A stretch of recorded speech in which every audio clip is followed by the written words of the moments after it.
Mother tried to recruit me in her con at my workplace. I laughed at her and refused, choosing my freedom over manipulation. My mother was a truly evil person. I don't mean she scolded me or spanked me once. I mean she was a sadistic, awful excuse for a human being whose sole concern in her life was to satisfy herself and hurt people in the process. I've been told once upon a time she was a good person who tried to be kind and help others, though I have to take other people's word for it. She was a highly intelligent woman, who even went to a very, locally, prestigious college and received a master's degree in psychology. She had an affinity for the human mind, how it worked. She was like Rain Man with understanding people and how to get in their heads. This, I can attest to. Though she might have initially set out to get that degree to help people, the only purpose it ever served was to aid her in her efforts to lie and deceive, manipulate, control, abuse, and ultimately, mentally break anyone she deemed fit. Here are just some of my stories of living with a truly evil person, separated by marks as to distinguish between them easier. I was only ever conceived because her and the neighbor despised each other, and my mother's idea of fun was to seduce the neighbor's fiancé and convince him to leave her.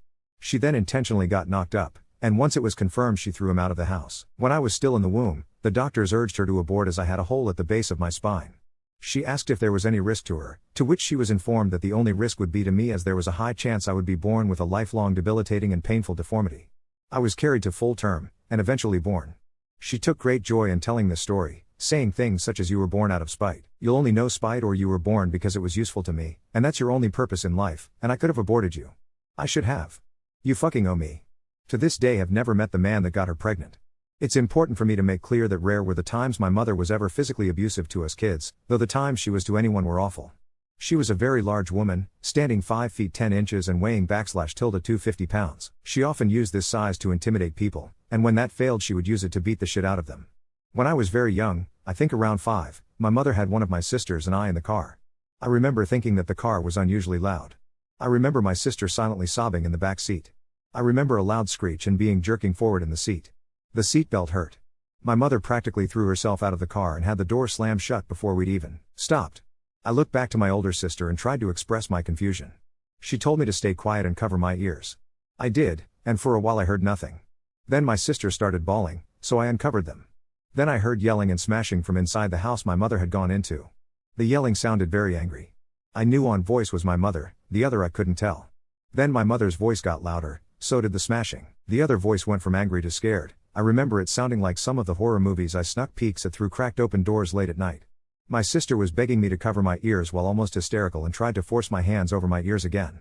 But then the door banged open and my mother came running out. She flung herself into the car and the screeching happened again, and the car was loud again.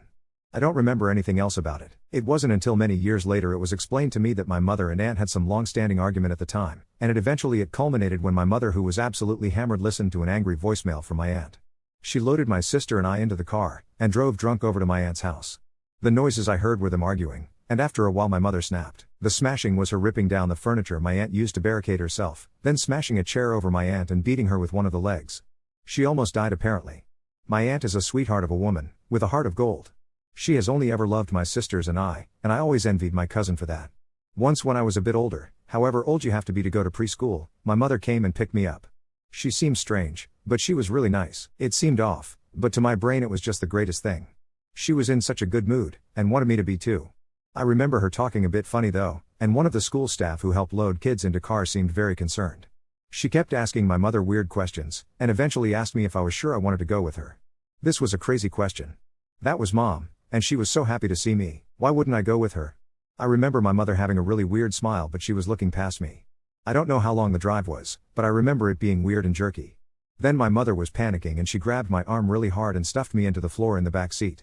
She threw a bunch of stuff over me and told me we were playing hide and seek and that I had to be absolutely quiet. I told her I didn't want to play, but she told me I had to, and to shut up and stay still so we could start. The car stopped, then there was a man's voice that was muffled. They talked for a while, and remember hearing the man say, "Just get home now, or you're getting hauled off." She thanked him and we went home. I heard the door open and shut. She was gone. I don't know how long I stayed there, but I was so scared that I'd break the rules of the game, so I stayed. After what felt like a really long time I had to pee, but I knew it was against the rules to move. I stayed, and eventually just went to the bathroom on myself because holding it was so painful. I started crying, but I made sure I didn't move or make too much noise because there were the rules. I remember that eventually the door ripped open and my oldest sister threw the blankets off me. I started crying and apologizing her. I was so sorry I wet my pants, and so sorry I broke the rules. Don't tell Mom I broke the rules, please. She just hushed me and hugged me for a long time while I cried. It was dark out now, and I fell asleep in her arms. My mother had started drinking as soon as she woke up that day. When she picked me up, she was so drunk and high on who knows what, she was barely coherent enough to talk to the school aide.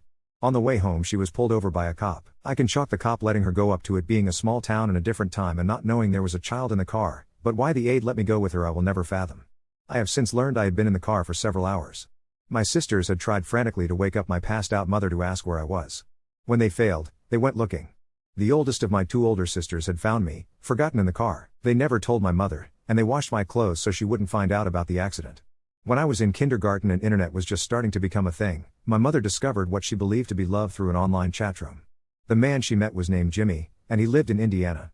He came to visit us once, brought my sisters a shirt and a pair of shoes, and me a remote-controlled Humvee. That was enough for my mother to move us from our hometown of Helena, Montana to South Haven, Indiana.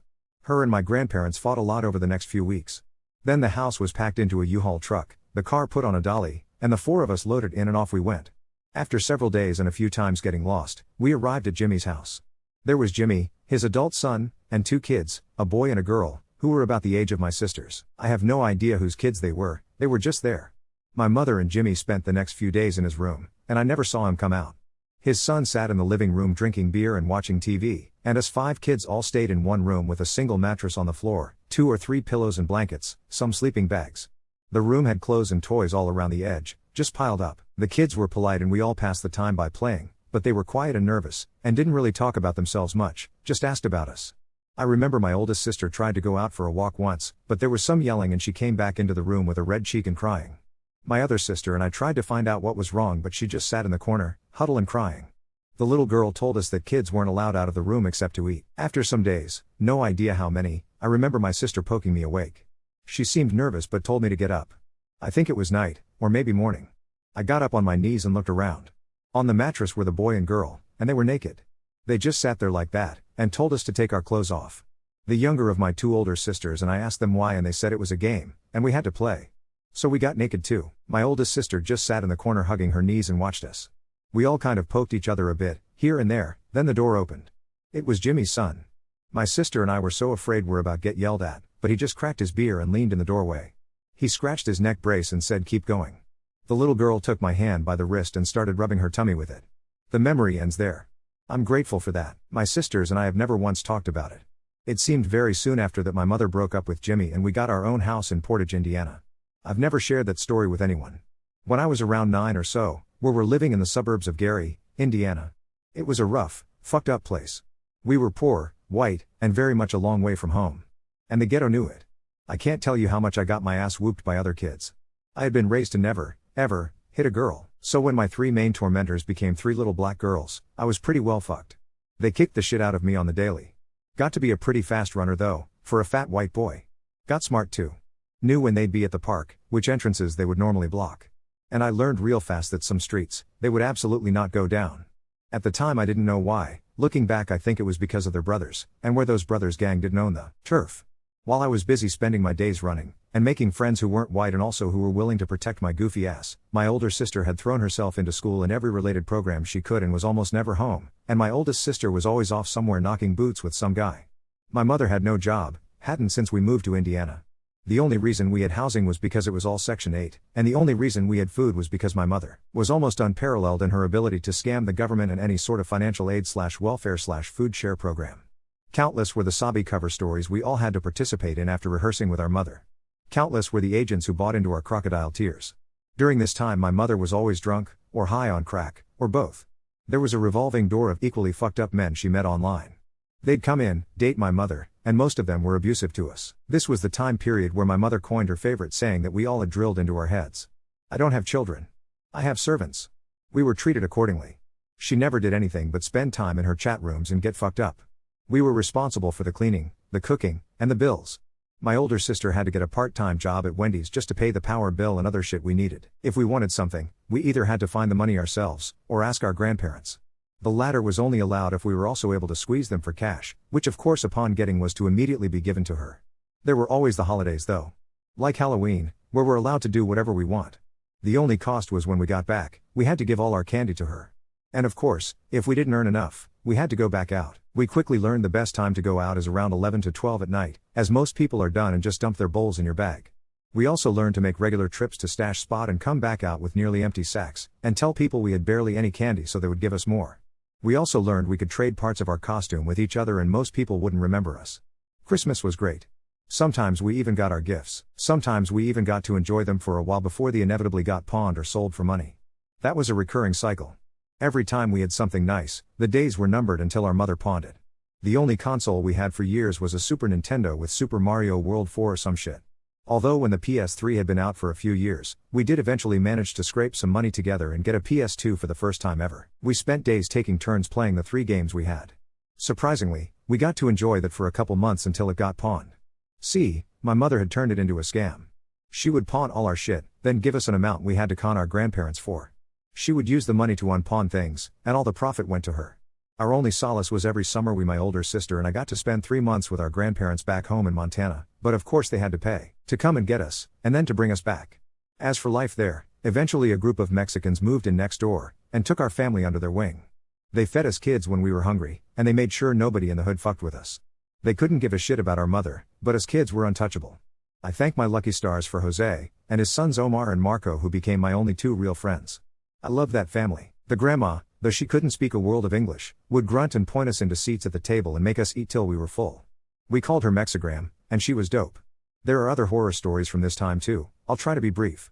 My mother once got so drunk that she took my older sister's boyfriend out into the street, and surrounded by a group of cheering drunk Mexican neighbors from the weekend party, proceeded to beat the shit out of him and berate him for dumping my sister on prom night. He had it coming, I guess. He was some douche from Puerto Rico that tried to be suave with anything that had a pulse. Then there was the time she was shit-faced and drove me to Wendy's, and while going around a corner she went so fast the passenger door of our beater truck went flying open. The seat belt also didn't work. As I'm falling out of the tuck, my head a foot off the ground, she didn't even slow down. Just laughed and said sink or swim bitch. I chose swim. Eventually, when I was 11-ish, we had to pack everything in one night, and my gramps came and picked us all up. Turns out my mother had debt to too many dealers, and was told if she didn't pay, they'd collect. My oldest sister stayed behind, now with 2 kids and pregnant with a third, living with her boyfriend and neither had a job. We were back in Montana 2 days later, my gramps having driven the whole way only stopping for fuel and food. My sister and I had to leave almost everything we had. Our mother told us we got to pick 3 things each to bring, and they had to be small. Only so much room in the trailer you see, and her stuff all had to fit somehow. She made me leave behind my cat, Vanilla, who I'd owned since I rescued her as a stray kitten, the only thing I loved and felt loved by. That was okay though, because at least my mother got to bring her cat, Tiger. She locked Vanilla and her newborn litter in the shed and left them to die. My sister was able to sneak a call to Jose, who broke into the shed and took them. I'm told he got them a good home, all together, with a family she seemed to like. When I was crying on the way back to Montana, she told me to shut up. When my gramps said he's heartbroken, you need to respect that. She replied with he's my child, and I say he doesn't deserve any. We had been living back in Helena for a total of 2 months before I set my bed on fire, called the cops on myself, and was able to get arrested and eventually placed in a children's hospital. Best 10 months of my childhood. 3 months back home, and I knew I had to go bigger. 1 death threat to my vice principal later and I bought myself a year away from her. Got placed in some shitty group home where the normal staff were great people, but the manager liked to torment us. Didn't bother me, her worst punishment was a fucking vacation. While I was here, my mother fractured my sister's arm in an argument, and while the cops were called nothing was done. So my sister just moved the fuck out. My mother let it happen because she was an entitled little bitch anyways. Eventually after getting out my mother moved her and I down to Salt Lake City, Utah, with my older sister's biological father as they had gotten back together. There were for some reason issues with my enrollment in school, probably due to the fact that I had only received about half the schooling I should have over the years, and the years they did have records for had mostly less than 20% grades. I had long since given up on school. It's not that it was too hard. Honestly, it was just so damn boring. They weren't teaching me anything I didn't know, and school just didn't matter the least bit in my grand scheme of things. After several months of living there, I was finally enrolled. I still didn't do anything. Just showed up to the classes they told me to and sat there. I never so much as put my name on a piece of paper at that school. Managed to get kicked out quicker than I planned. My sister's dad just wanted to know why, and told me I had to write a report of at least 1,500 words explaining it. That kinda caught me off guard. Nobody ever asked me why anything. So I wrote it, 1,500 words on the nose because I'm no free laborer, and it was an honest answer. He came home, and read it aloud in front of me and my mother. As he read on he started to get a shocked look on his face, and kept looking at me with concern. I'd never really had that, not from someone so close to things. Even my grandparents had been helpless to stop my mother. But this man, maybe he cared. Maybe he could help. He never got to finish before my mother took it from his hands, tore it to shreds, and started yelling at me and smacking me for telling lies like the little bastard I am. Years later, still in SLC, the situation was mostly the same. The three of us were living in some shithole apartment complex. We almost never had food. When we did, it didn't last long, and I only got the stuff my mother didn't like. My sister's dad and my mother had long since relapsed back into drugs. He was working 20-hour shifts as a diesel mechanic just to make not enough money, and slinging dope the whole time to cover the gaps. And of course, to feed their habit, albeit mainly my mother's. I had been kicked out of almost every school around, and was about to get kicked out again. He was almost never home. She didn't do anything but drink, do drugs, and watch shitty soap operas on antenna TV. I had some crapbox computer that was still on Windows 98. The only two things I could do was write on Word, and play Space Cadet. I did have another PS2 for a while, until some of their friends were over while I was at school, and the friends went into my room and stole the cables for it and most of my games, though more likely she sold them for more dope.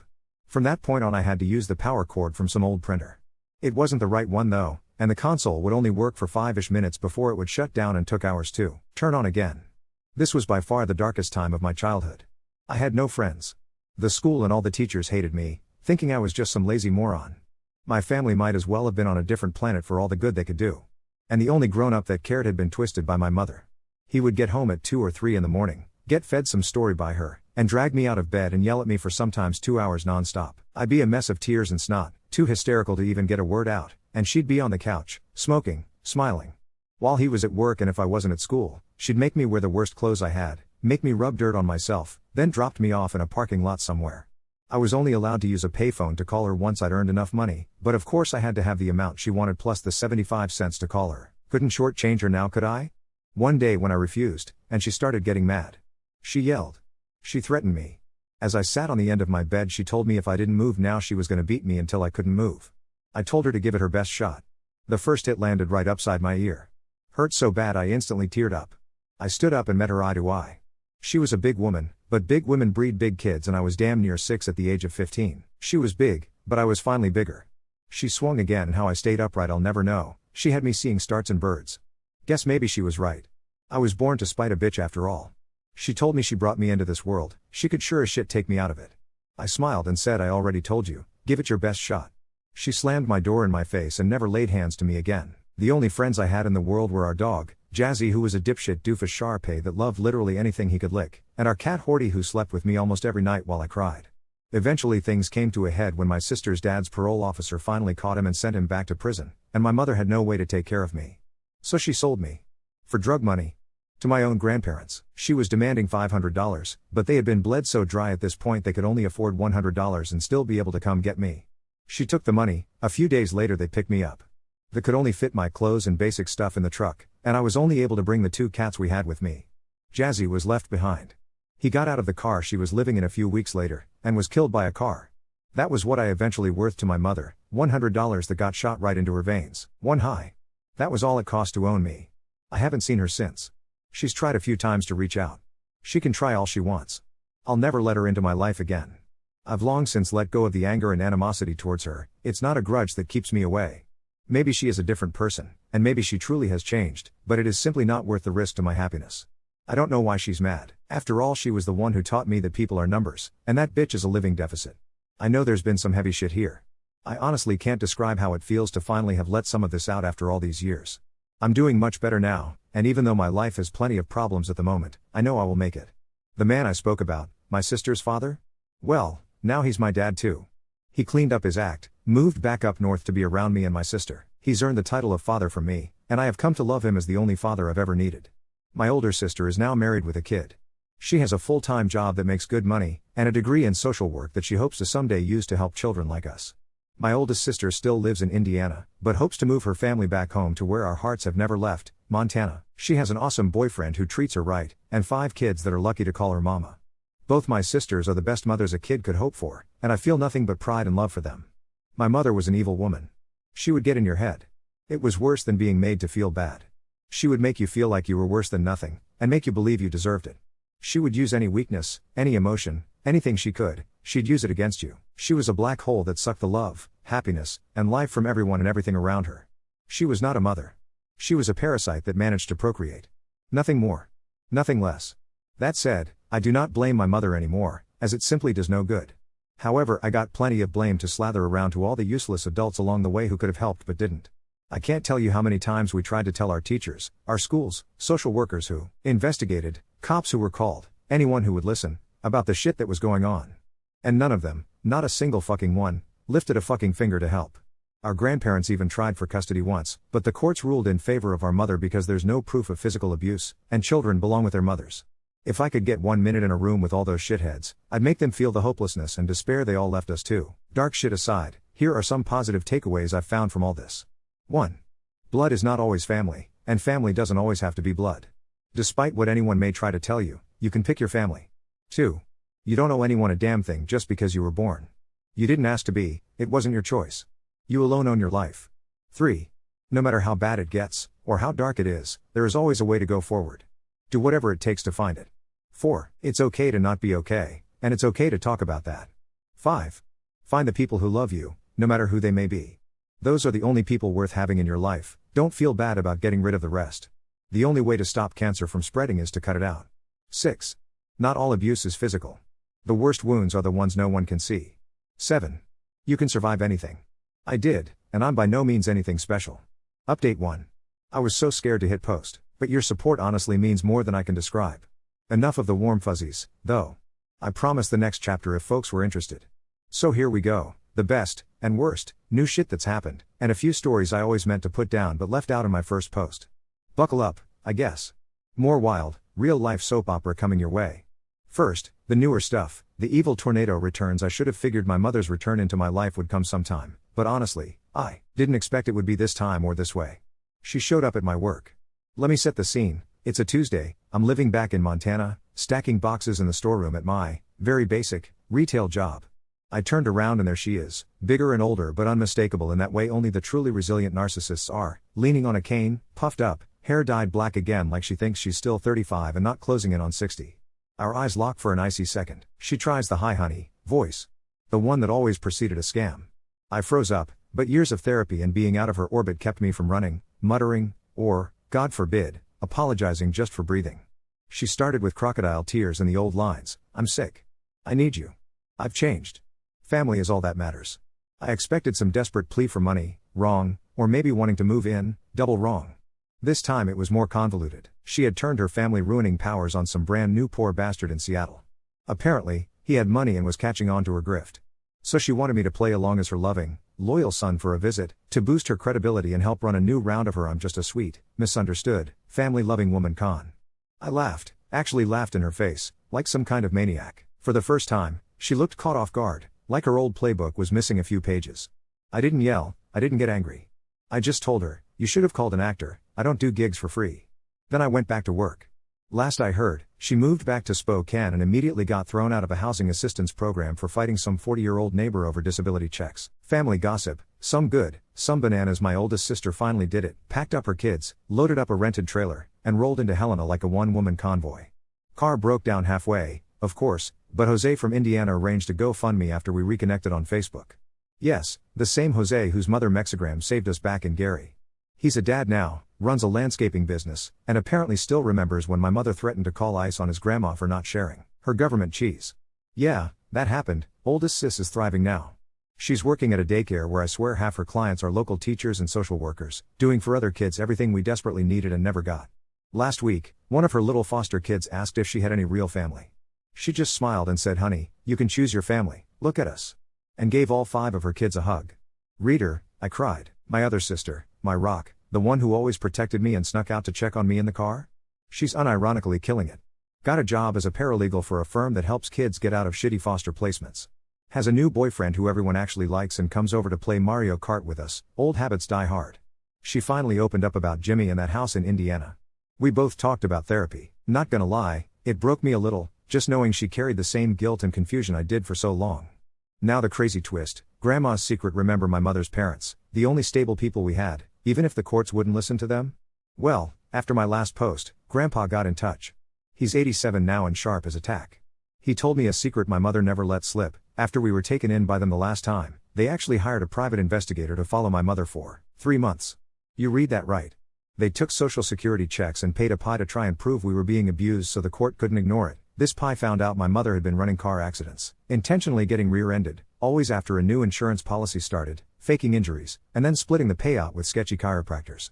She would coach the other driver on how to lie to the police to make the accident seem plausible and get bigger payouts. She even used fake crutches and would forget and walk just fine within view of a select audience: me, Grandma, the neighbors, not the insurance company. Grandpa gave me a binder, no kidding, full of pie notes, photos, and police reports.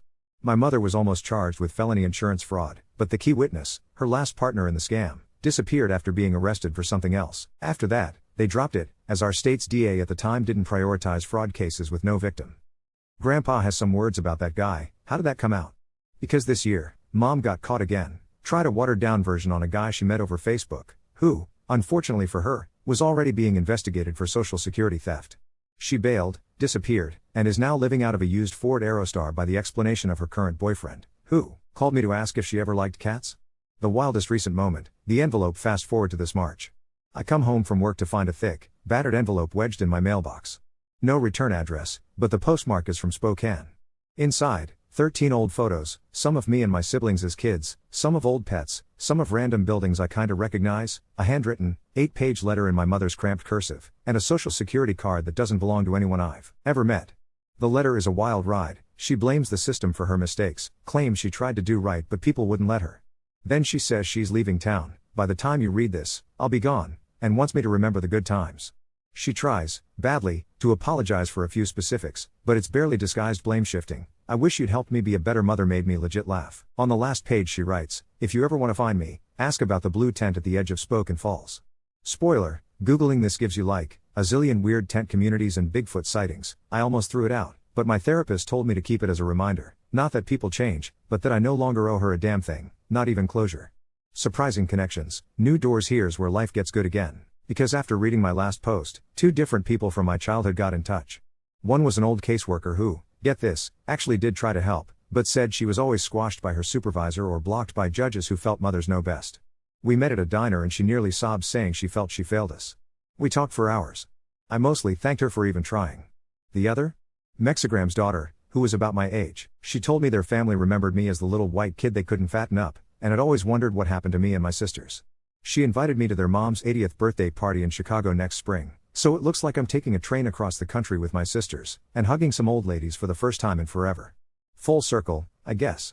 Final update, the pets. Thank you to everyone who asked about Vanilla and Horty, the best cats I've ever known. Here's what happened. Vanilla did get adopted by a family Jose knew, owned a bakery, 4 kids, one of whom used her as a therapy cat until Vanilla passed away last year at the age of 20, fat and spoiled and apparently with her gray angry eyebrows till the end. Horty, my miracle cat, made it back to Montana with me. She lived to 15, slept curled against my calves every night, and passed peacefully, surrounded by blankets and treats, a year after I moved out on my own. I buried her under the apple tree in my new backyard. What's next? If you'd told me I'd be the one writing my family's history, I would have called bullshit. But I guess I am now. My therapist says I should write everything down, good, bad, ugly, because people need to know it's possible to survive, even laugh again, after a tornado like my mom. Maybe that's my next step. Write it all out, memoir style, so someone else who feels crazy and hopeless knows they aren't alone. Maybe next time I'll tell about the time my mother tried to con a televangelist out of healing oil, or the time she taught my 12-year-old self to cry on command for a welfare interview, but I used it at school to get a kid who bullied my sister's shoes in trouble. Sorry, Marcus. Or about how my sisters and I tracked down our real dad, my mom's first real love, sucked into her orbit before fleeing for his life, and what that reunion was like.